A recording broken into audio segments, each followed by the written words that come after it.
যেদিন পাবো মারবো। আমাদের ছিলাকে মার দিলাম দিয়ে বাচ্চা।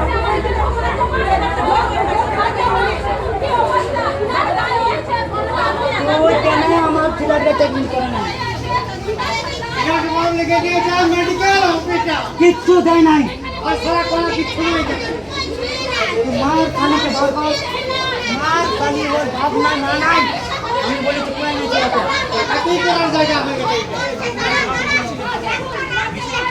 তারপর আমরা যাবো না তার এখান থেকে।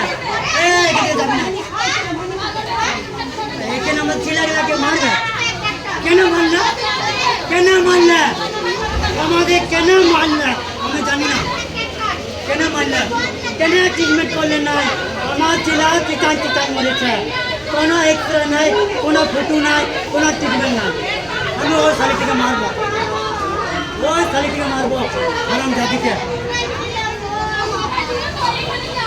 আমাদের বোর্ড পরীক্ষা দিয়েছে ছিল, বোর্ড পরীক্ষা সার্ভিস পেত। আর এই কি কোথা থেকে মানছে, কোথা থেকে বলবে না? বলবো বলবো খালি কথা।